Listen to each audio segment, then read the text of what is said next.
Everybody good morning. आज हम 12th art political science में इकाई 3rd का लेसन नंबर 1 पढ़ेंगे, लिबरलिज्म, उदारवाद। देखिए,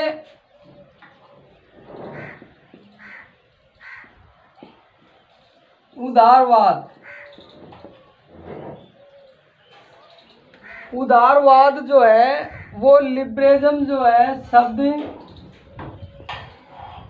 लेबर से बना है। अंग्रेजी में लिबरलिज्म जो लैटिन भाषा के लेबर शब्द से बना है, जिसका अर्थ स्वतंत्र या मुक्त होता है। देखिए, अंग्रेजी में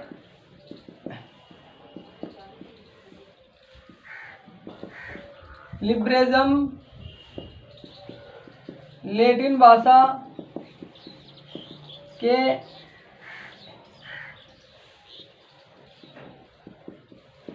लेबर शब्द और इसका जो अर्थ होता है वो होता है स्वतंत्र ओब्लिक मुक्त।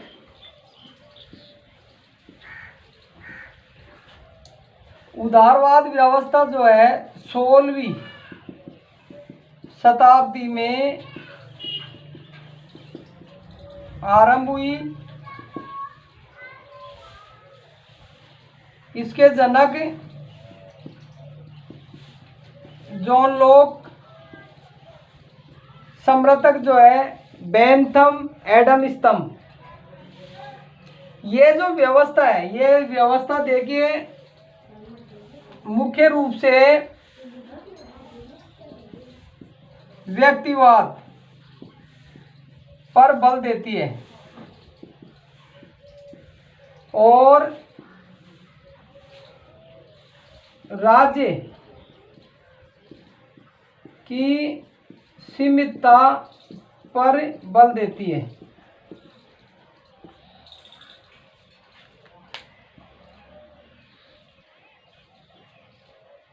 अर्थात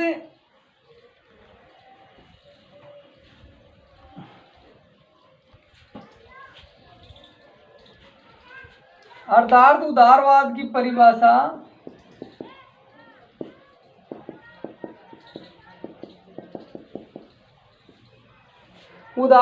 परिभाषा एक ऐसी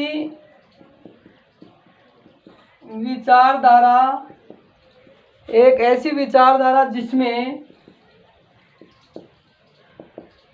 व्यक्ति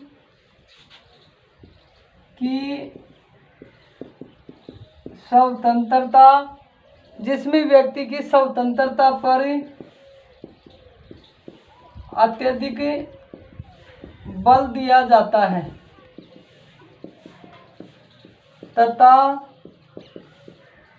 तथा राज्य की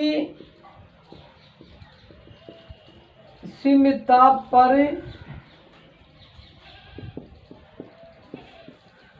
दिया जाता है।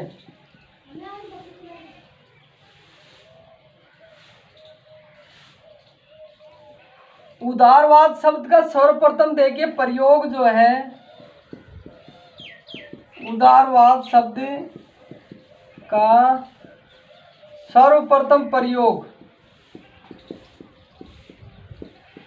इंग्लैंड में 1815 में हुआ था।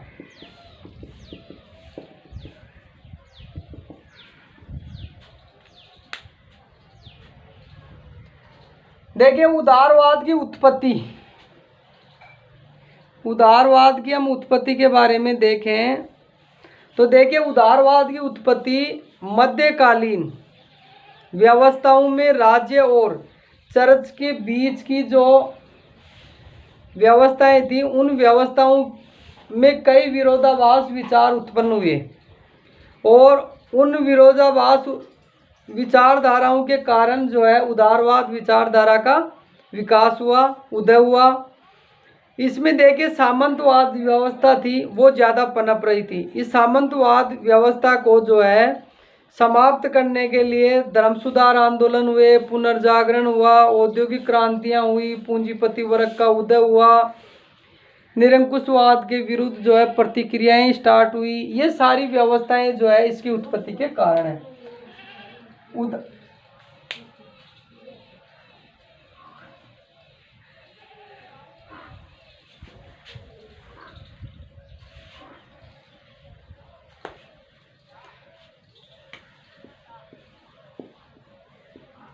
उदारवाद की उत्पत्ति के कारण नंबर 1 है सामंतवाद का अंत। नंबर 2 है निरंकुशवाद के विरुद्ध प्रतिक्रिया। देखिए निरंकुशवाद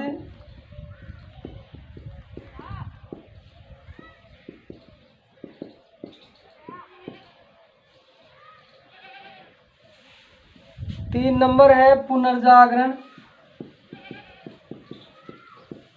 आंदोलन। 4 नंबर धर्म सुधार आंदोलन।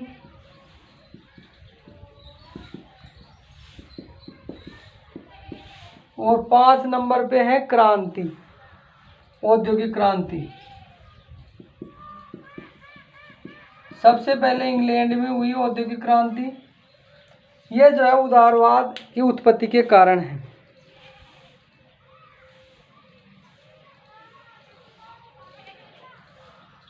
उदारवाद का विकास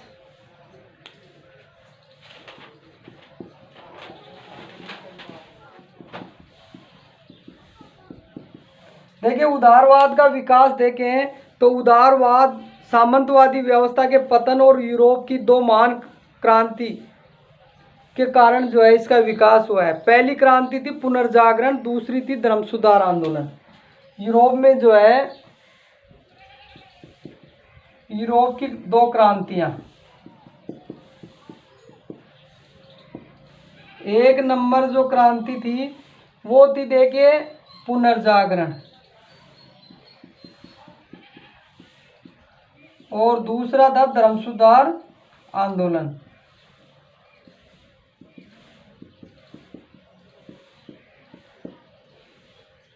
धर्म सुधार आंदोलन इनके फलस्वरूप इंग्लैंड में औद्योगिक क्रांति की शुरुआत हुई। पूंजीवादी वर्ग का उदय हुआ। अपने विकास के प्रथम चरण में उदारवाद ने पूंजीवादी वर्ग का क्या है पक्ष लिया, परंतु मार्क्सवादी और साम्यवादी विचारधारा के डर से यह गरीब के हित की बात करने लगा। वर्तमान में उदारवाद लोक कल्याण की व्यवस्था का प्रबल समर्थक बना। प्रारंभिक समय में उदारवाद का स्वरूप नकारात्मक था, परंतु धीरे धीरे उदारवाद जो है विकास के लिए विभिन्न जो क्रांतियां थी उनके फलस्वरूप उदारवाद ने जो है लोक कल्याणकारी व्यवस्थाओं को बढ़ावा दिया।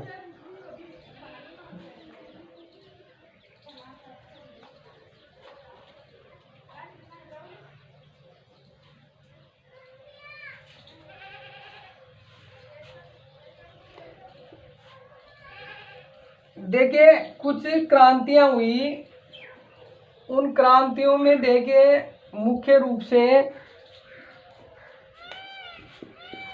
1688 ईस्वी में इंग्लैंड की गौरवपूर्ण क्रांति,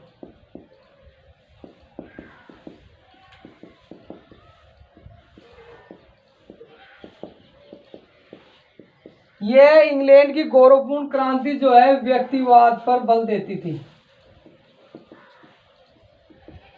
अर्थात व्यक्तिवाद पर बल देने का मतलब है उदारवाद व्यवस्था की समर्थक थी।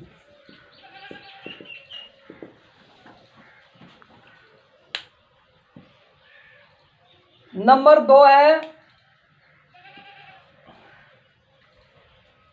1776 की अमेरिकी क्रांति।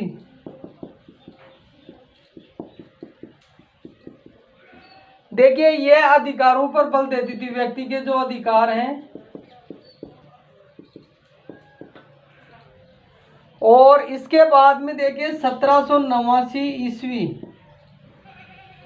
की फ्रांसीसी क्रांति।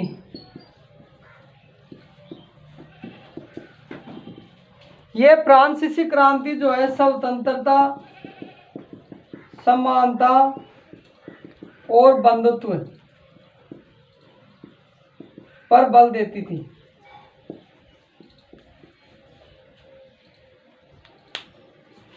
इसके बाद में देखिए उदारवाद की प्रकृति।